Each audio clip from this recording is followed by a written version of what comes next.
నిరాశల వారధి నిరంకుశ నిర్ణయాల నిర్దయవానిధి ఓ విధి విచిత్రాల నిధి ఓ విధి విచిత్రాల నిధి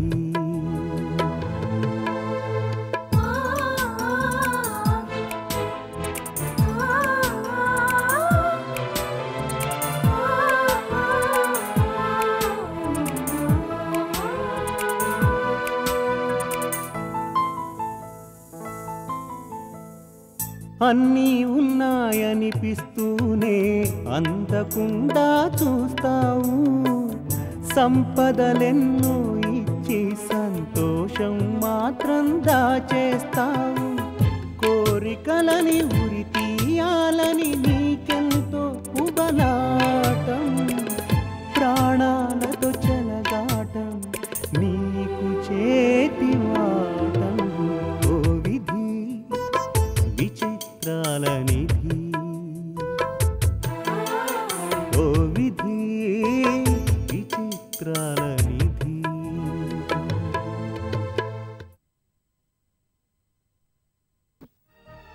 నువ్వు మాట్లాడుతున్న మాటలను బట్టి చూస్తే మన స్నేహం ఇటు మీ మమ్మీకి ఇష్టం లేదు, అటు మా మమ్మీకి ఇష్టం ఉండదని అనుకుంటున్నాను. అయినా సరే పెద్దల్ని ఎదిరించైనా సరే మన స్నేహం కొనసాగాలి, మన పెళ్లి జరగాలి. ఎందుకంటే వాళ్ళ ఇష్టాయిష్టాలతో ప్రమేయం లేకుండానే మన స్నేహితులమయ్యాం, ప్రేమించుకున్నాం.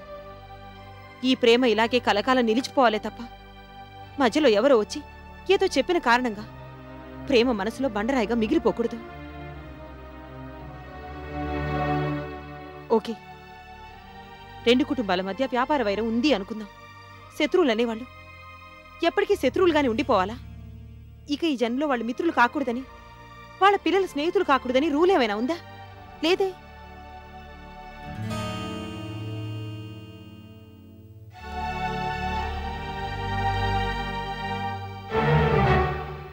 దూరమైన కుటుంబాల్ని మనం దగ్గర చేద్దాం. శత్రువులు అనుకుంటున్న పెద్దల్ని మనం మిత్రులుగా మారుద్దాం. మనుషుల మధ్య ఉండాల్సింది ద్వేషం కాదు, ప్రేమ అని వాళ్ళకి నచ్చ చెప్తాం.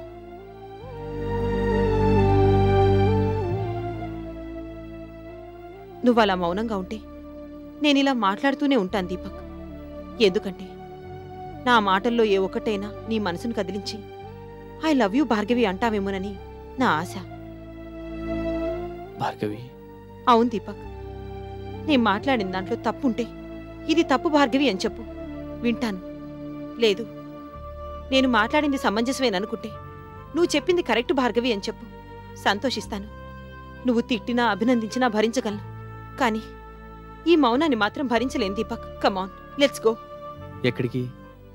మనం ఎక్కడైతే కలుసుకుని మనసు విప్పి మాట్లాడుకున్నామో అక్కడికి, మన లవ్ స్పాట్కి. అదిగో నువ్వు మళ్ళీ ఆలోచిస్తున్నావు. నువ్వు అలా ఆలోచిస్తే మీ అమ్మ మాటలు గుర్తుకొస్తాయి. మీ అమ్మ గుర్తొస్తే నేను రాను అని మొండికేస్తావు. నువ్వు అలా మొండికేస్తే మీ అమ్మ వచ్చేదాకా నేను ఇక్కడే ఉండిపోయి ఆమెతో దెబ్బలాడాల్సి వస్తుంది. అంత పని చేయొద్దు. నువ్వన్నట్టే మన లవ్ స్పాట్కి వెళ్దాం పద. ఒక స్మైల్ అయినా నా మొహాన్ని విసిరి కొట్టొచ్చుగా. That's good.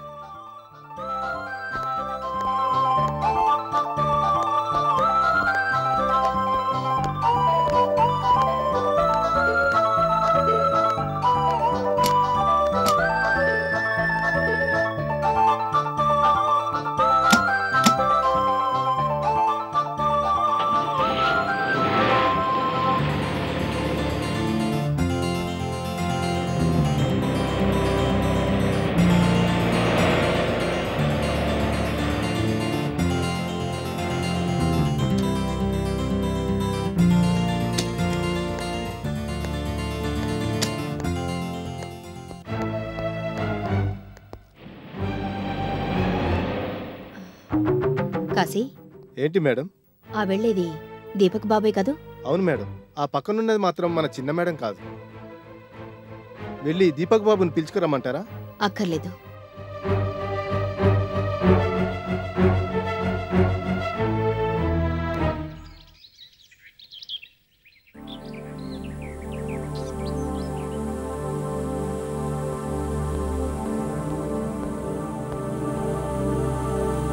బాబు దీపక్, ఏంటమ్మా? ఇందాక భార్గవి మన ఇంటికి వచ్చింది కదూ? అవునమ్మా, నాకు తెలుసమ్మా నువ్వేం అడగాలనుకుంటున్నావో. భార్గవి ఈ ఇంటికి ఎందుకు వచ్చింది అంటావు, ఆమెతో కలిసి బయటికి ఎందుకు వెళ్ళావని అడుగుతావు, అంతేగా? కాదు, భార్గవి విషయంలో మీ నాన్నగారి సమక్షంలో నాకు నువ్వు ప్రామిస్ చేశావు. దానికి కట్టుబడి ఉంటావన్న నమ్మకం నాకుంది. కాబట్టి ఆ విషయమే నాకెలాంటి చింత లేదు. ఇప్పుడు నేను అడగాలనుకున్నది వేరే విషయం. ఏమిటమ్మా? నువ్వు అమెరికా వెళ్లబోయే ముందు గ్రాండ్గా సెండ్ ఆఫ్ పార్టీ ఇవ్వాలని ఎంతోమంది ఉవ్విళ్ళూరుతున్నారు. అయితే ఆ విషయంలో వాళ్ళని నిన్ను కూడా డిసప్పాయింట్ చేస్తున్నానమ్మా. అదేమిట్రా? నేను అమెరికా వెళ్ళడం లేదు. ఏ? ఎందుకని? భార్గవిని వదిలి నేనుండలేను. బాబు దీపక్, నాన్నగారి సమక్షంలో నేను నీకు ఇచ్చిన మాటను కూడా తప్పుతున్నానమ్మా. మాట తప్పేంత అవసరం ఏమొచ్చిందిరా? ఇక్కడ మాట తప్పడం, అక్కడ మాట నిలుపుకోవడానికి. అంటే మొదట నువ్వు కోపగించుకున్నా తర్వాత నన్ను అర్థం చేసుకుని మనస్ఫూర్తిగా దీవిస్తావన్న నమ్మకం నాకుందమ్మా. నీ పట్ల మేం పెంచుకున్న నమ్మకాలు, వాటినేం చేస్తావు? నా మీద ఎవరెన్ని ఆశలు పెంచుకున్నా, ఎన్ని నమ్మకాలు పెట్టుకున్నా నా సుఖం కోసమే కదమ్మా. నేను కోరుకున్న సుఖం, శాంతి, ప్రేమాభిమానాలు భార్గవి దగ్గర తప్ప మరెక్కడా దొరకవని అర్థమైంది. ఆమెను వదిలి కొన్ని రోజులు ఉండగలనేమో గాని జీవితాంతం ఉండలేనమ్మా. ఈ ఇంటిని సర్వనాశనం చేసిన కుటుంబం నుంచే ఈ ఇంటికి కోడలు తెస్తావా? తెస్తానమ్మా. మంటై మండడానికి, దీపమై వెలగడానికి మధ్య ఉన్న తేడాని చూపించగల భార్గవిని, ఇంటికి దీపం ఇల్లాలు అన్న మాటను రుజువు చేయగలిగిన భార్గవిని ఈ ఇంటికి కోడలుగా తెస్తానమ్మా. భార్గవి చాలా మంచిదమ్మా. తను ఒక్క నన్నే కాదు, నిన్ను, చెల్లాయిని, ఈ ఇంటిని ఎంతో ప్రేమిస్తుంది. ఎవరు ఎవరిని ప్రేమిస్తున్నారు, ఎవరు ఎందుకు ప్రేమిస్తున్నారు అర్థం కాని స్థితిలో నువ్వు అలా మాట్లాడుతున్నావు. ఇదంతా ఒక పథకం ప్రకారం ఆ రోజు ఈ పనిన కుట్ర. అమ్మా, భార్గవి నేను ప్రేమించుకుంటున్న విషయం ఆవిడకింకా తెలీదు. మా పెళ్లి గురించి పెద్దలైన మీ ఇద్దరు ఇకనైనా సక్రమంగా ఆలోచిస్తే మంచిది.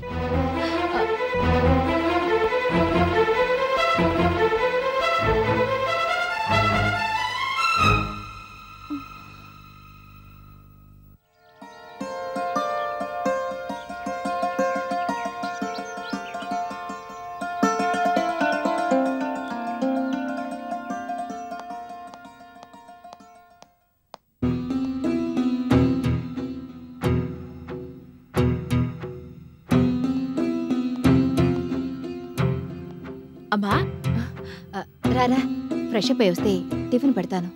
పెడదువు గాని నువ్వేమిటలా ఉన్నావు? బాగానే ఉన్నానే. నా దగ్గర నీ అబద్ధాలు. ఏదైనా కంపెనీ మ్యాటరా అమ్మా? కంపెనీ విషయంలో నాకెలాంటి దిగులు లేదమ్మా. అంటే మరేదో విషయంలో దిగులు పడుతున్నావన్నమాట. చెప్పమ్మా, దేని గురించి నీ దిగులు? మీ గురించి తప్ప నాకిక వేరే దిగులే ఉంటుందమ్మా. మా గురించా? అంటే నా గురించి, అన్నయ్య గురించా? నాకు తెలిసి నాకు సంబంధించిన అన్ని విషయాల్లో నువ్వు హ్యాపీగానే ఉన్నావు. బహుశా అన్నయ్య అమెరికా వెళ్ళటం గురించి నువ్వు బాధపడుతున్నావు అనుకుంటాను. కాదు, అమెరికా వెళ్ళనంటున్నాడు దీపక్. అదేంటి? తను భార్గవి అనే ఓ అమ్మాయిని ప్రేమించాడట. ఇదెప్పుడు? ప్రేమించడం, ఆమెను పెళ్లి చేసుకుంటానని మాటివ్వడం, ఆమె కోసం అమెరికా ట్రిప్ కూడా క్యాన్సిల్ చేసుకుంటానని అనడం, అన్నీ జరిగిపోయాయి. అన్నయ్య కాని నువ్వు కాని నాతో ఎప్పుడూ మాట మాత్రం కూడా అనలేదే. అనేంత వ్యవధి తను మనకెప్పుడిచ్చాడు? అయితే కథ చాలా దూరం వెళ్ళిందనమాట. వెళ్ళింది కాదు, వెళ్ళేట్టు చేసింది ఆ రోజీ. రోజీ అంటే? భార్గవి తల్లి. దయాదాక్షిణ్యాలు ఏమాత్రం లేని ఒక కఠినాత్మురాలు. అమ్మా, అభం శుభం తెలియని చెల్లాయికి ఎందుకమ్మా అబద్ధాలు నూరిపోస్తావు? ఓకే, రోజీ గారి వల్ల మన కుటుంబానికి, వ్యాపారానికి నష్టం జరిగింది, ఒప్పుకుంటాను. ఎప్పుడు అలానే జరగాలని ఎక్కడుంది? జరుగుతూ వచ్చింది కనుకనే జాగ్రత్త పడమంటున్నాను దీపక్. ఆ మాటలు నీ చెవికెక్కడో లేదు. ఇవన్నీ చెవికెక్కించుకుంటే ఎప్పటికీ మా పెళ్లి జరగదమ్మా. అంటే అమ్మకిష్టం లేని ఆ అమ్మాయిని పెళ్లి చేసుకుందాం అనుకుంటున్నావా? ఎస్. ఓహో, అసలు నా పెళ్ళయ్యాకే నీ పెళ్ళన్నావు? ఎందుకని అంతలో మాట మార్చావు? నీ మేలు కోరి చెబుతున్నాను బాబు. నీ మనసు మార్చుకో. మాటి మాటికి మార్చుకోవడానికి ఇది ఒంటి మీద షర్ట్ కాదమ్మా, ఒంటికి కంటికి కనపడని మనసు, మనిషి మనుగడకు ఆధారమైన మనసు. నా మనసులో భార్గవి మాత్రమే ఉంది. నేను ఆమెనే పెళ్లి చేసుకుంటాను. That's all.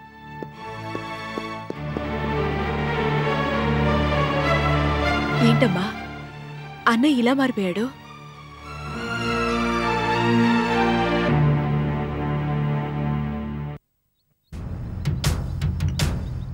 మొత్తం మీద అమెరికా విషయంలో బాగా కీల్చి పంపించావన్నమాట. ఈ పాటిక ఇంట్లో నిప్పు రాజుకునుండాలి. నిప్పు రాజుకోవడం ఏంటి మమ్మీ? పొగలు సెగలు రేగి పెద్ద మంటలు మండిపోయి ఏడుపులు ఈసడింపుల దాకా వెళ్ళుంటుంది వ్యవహారం. ఒకవేళ వెళ్ళలేదే అనుకో. వెళ్ళకపోతే ఇంకోసారికి ఇస్తాను. ఇప్పుడు నువ్వు దీపక్కి ఫోన్ చేస్తున్నావు. ఇప్పుడా? ఎందుకు? మీ మధ్య జరుగుతున్న ప్రేమ వ్యవహారం ఇవాళ్లే నాకు తెలిసిందన్నమాట. I see.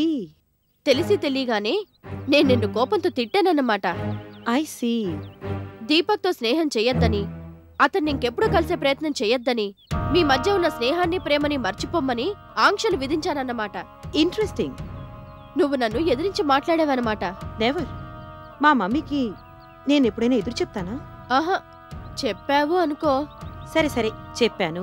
దాంతో నాకు కోపం వచ్చి నిన్ను హౌస్ అరెస్ట్ చేసి పారేశాను. ఓ మై గాడ్, చాలా ఉంది ఆ వ్యవహారం. ఇదంతా నువ్వు దీపక్కి చాటుగా ఫోన్లో చెప్తున్నావు. ఎలా చెప్తున్నావంటే బాధగా ఏడుస్తూ ఉన్న పళంగా దీపక్ ఇక్కడికి పరిగెత్తుకొచ్చేలాగా. బాధ ఏడుపు ఓకే, దీపక్ ఇక్కడికి పరిగెత్తుకు రావడం ఎందుకు? వస్తే నా పట్ల అతని స్టాండ్ ఏమిటో ప్రత్యక్షంగా చూడొచ్చు కదా మమ్మీ. అవును, కరెక్టే కదా.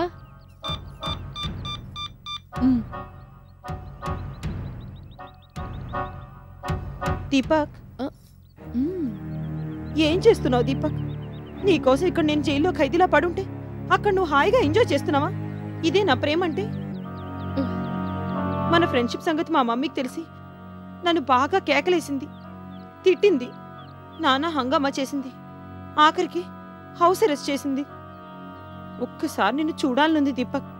వెంటనే బయలుదేరి రావు ప్లీజ్. ఒక్క నిమిషం, ఒక్కటంటే ఒక్క నిమిషం కనిపించి వెళ్ళిపో ప్లీజ్ దీపక్. నువ్వేం కంగారు పడకు భార్గవి, నేనున్నాను. Hello Bhargavi, hello hello.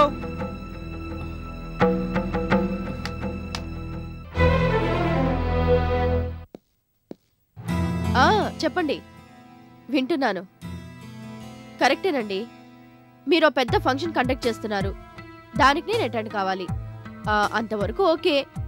అదే రోజు నన్ను వేరే వాళ్ళు ఒక ఫంక్షన్కి చీఫ్ గెస్ట్గా ఇన్వైట్ చేశారు. పాపం వాళ్ళని డిసప్పాయింట్ చేయడం మంచిది కాదు కదా. సో నేను మీతో తర్వాత తీరిగ్గా మాట్లాడతాను. Okay, bye.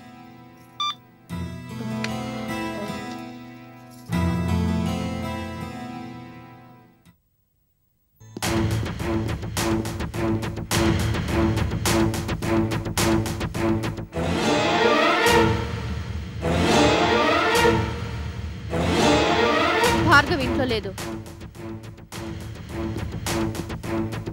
భార్గవి ఒకవైపు తన ఇంట్లో లేదని చెప్తుంటే వినిపించుకోవే. తన ఇంట్లోనే ఉంది, తన గదిలోనే ఉంది, ఏడుస్తూ ఉంది. భార్గవిని పిలవండి. దీపక్, నువ్వు తెలివైన వాడవని, భవిష్యత్తులో మంచి బిజినెస్ మ్యాన్ గా రాణిస్తావని మాత్రమే అనుకుంటూ వచ్చాను. కానీ నాకు సమస్యగా తయారవుతావని నేను ఊహించలేకపోయాను. భార్గవిని పిలుస్తారా లేదా? నువ్వు భార్గవిని కలవడం, తనతో కలిసి తిరగడం నాకు ఇష్టం లేదు. మీకు ఇష్టమైనవేవో ఇష్టం లేనివేవో నాకు బాగా తెలుసు. దీపక్, నువ్వు పైకి వెళ్ళడానికి వీల్లేదు. సారీ ఆంటీ, ఈ విషయంలో దేవుడు వచ్చి చెప్పినా సరే నేను వినను. నేను వెంటనే భార్గవిని చూడాలి.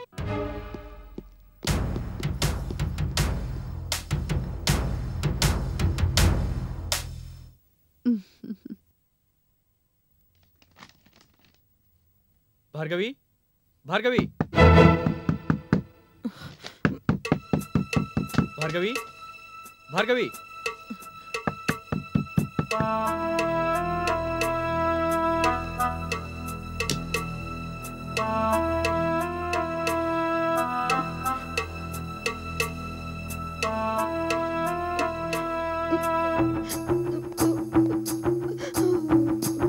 భార్గవి ప్లీజ్, నాకు ఎన్నో విషయాల్లో ఎంతో ధైర్యం చెప్పిన నువ్వేనా ఇలా బిహేవ్ చేస్తున్నది? లే. పెద్దవాళ్ళు ప్రేమకి ఎంత వ్యతిరేకంగా ఉంటారో తెలియని అమాయకత్వంలో మనం ఏవేవో ఊహించుకున్నాం దీపక్. అవన్నీ ఒట్టి పగటి కళ్ళే. పగటి కళలు లేవు, రాత్రి కళలు లేవు. మన స్నేహితులం అన్నది నిజం, ప్రేమికులం అన్నది నిజం, పెళ్లి చేసుకోబోతున్నది నిజం అని నువ్వు నేను అనుకుంటే సరిపోతుందా? అందుకు పెద్దలు ఒప్పుకోవద్దు. ఒప్పుకోకపోవడానికి మీ మమ్మీ నిన్ను ఇంత టార్చర్ చేయడానికి ఏమిటంటే కారణం? ఏ, నాకు చదువు లేదా, సంస్కారం లేదా, అందం లేదా, ఐశ్వర్యం లేదా? ఏం తక్కువ మన పెళ్లికి ఒప్పుకోనంటుంది మీ మమ్మీ. మా మమ్మీతో ఇవన్నీ ఆర్గ్యూ చేసి చేసి అలసిపోయాను దీపక్. ఆంటీతో నేను మాట్లాడతాను. వద్దు దీపక్. ఏ, ఎందుకని? నీ మమ్మీ మీద కోపంతో మా మమ్మీ నిన్నేమైనా అనొచ్చు, అందుకు నువ్వు బాధపడతావు. ఈ ప్రపంచంలో నేనేదైనా సహించగలను, కానీ నువ్వు బాధపడితే మాత్రం చూడలేను. అంత చూడలేని దానివి నన్ను రమ్మని ఎందుకు పిలిచావు? మనిద్దరం శాశ్వతంగా విడిపోయే ముందు ఒక్కసారి కళ్ళారా నిన్ను చూద్దామని. బుల్షిట్. పెద్దవాళ్ళు శత్రువులైనా వాళ్ళని మనం మారుద్దాం, అది చేద్దాం, ఇది చేద్దాం అని స్పీచెస్ ఇచ్చావుగా, అవన్నీ మర్చిపోయావా? పెద్దలు వద్దనంత మాత్రం ప్రేమ ప్రేమ కాకుండా పోతుందా భార్గవి? అసలు నువ్వెందుకు ఇంత బేలగా ఆలోచిస్తున్నావు నాకు అర్థం కావటం లేదు. ముందు నువ్వు పైకిలే. నేను ఈ 4 గోడలు దాటి బయటికి రాలేను దీపక్. 4 గోడలు దాటుతావు, అవసరమైతే నాతో పాటు కలిసి 7 సముద్రాలు దాటుతావు. లే. ఎక్కడికి? నాతో రా.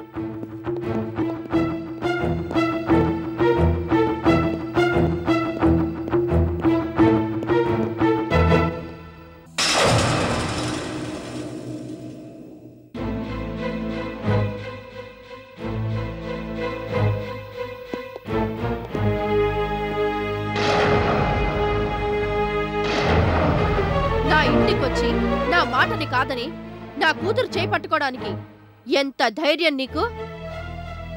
నాకు ఈ ధైర్యాన్ని ఇచ్చింది మీరే aunty. Don't talk nonsense. Aunty please, మా కంపెనీకి మీ కంపెనీకి మధ్య ఉన్న పాత కక్షలు కాసేపు మర్చిపోయి కొంచెం స్థిమితంగా ఆలోచించండి. ఆ విషయంలో రెండో ఆలోచనకి తావులేదు. ఉంది, ఉండి తీరాలి. శాసిస్తున్నావా? అవసరమైతే మిమ్మల్ని ఎదిరిస్తాను కూడా. ఏం చూసుకుని నీకంత ధైర్యం? భార్గవిని చూసి, మిమ్మల్ని చూసి, నా పట్ల మీరు ఇన్నాళ్ళు చూపించిన ఆదరాభిమానాలను చూసి. దీపక్,